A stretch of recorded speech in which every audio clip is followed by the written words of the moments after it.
You have this exhibit at the Smithsonian National Museum of African American History and Culture about the Black Devils. Tell me about that, about the exhibit and why it's important. I've been working on the 100-year anniversary of World War I as a National Geographic photographer, and as the person that was my work was the centerpiece for the Smithsonian Institute's coverage of the 100-year anniversary of World War I, with this hidden world of World War I. And when you look behind me, you see one of these underground cities that once housed thousands of soldiers. With the help of a French friend, I learned that there was an African American combat unit where this was their underground command post. So I discovered the only trace of a black combat unit. This was the only all African American unit in the entire US military.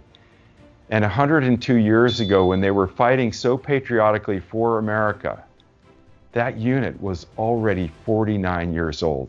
Talk to me about race at the time. You have something here where you talk about, America didn't get them, but they got America. They really stepped up in an extremely prejudiced time, but they stepped up and they volunteered, this infantry. Let's start at the Civil War. It's a moral moment. It's the beginning of a long, difficult journey to rehumanize America, which we're still on, but we got stuck 30 years after the Civil War and we don't realize it. So there was a period of hope. We know about Reconstruction, and there were great positives that were happening, and where African Americans had civil rights and had hope and had a sense of the future and believed in Lincoln's vision for America. And 30 years after the Civil War is a before and after moment, and this unit gives us a window. It's almost like a mystical bridge across a century to tell us that we got race wrong. So this unit is together for 49 years. They form an all-volunteer, all-black militia just after the Civil War, which becomes the epicenter of the dream of a community of freedom, men, women, generation upon generation. They succeed in every aspect of modern life. And it's a story that shows us that hope that was born of the Civil War never died. There are a lot of firsts that show us that they did not see themselves as second-class citizens or second-class human beings. Tell me how learning about this exhibit and people going to see it, how does that help heal race relations?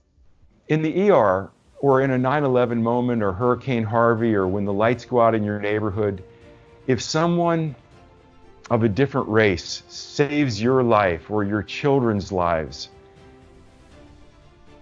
after you've been saved, you look at them and you do not see race, you see human.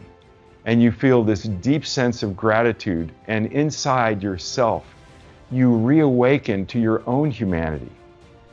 And so what this story does is it shows all of America that an African American unit, the only all African American unit in the entire US military, steps up to the plate facing incredible risk and danger to themselves. And they go into war. This story is a story where African Americans helped save America and show us what it means to be American.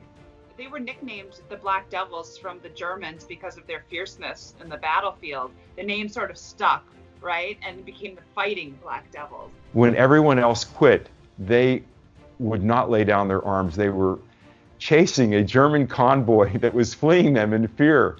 They chased it all the way across the Belgium line, captured it, and then they laid down their arms.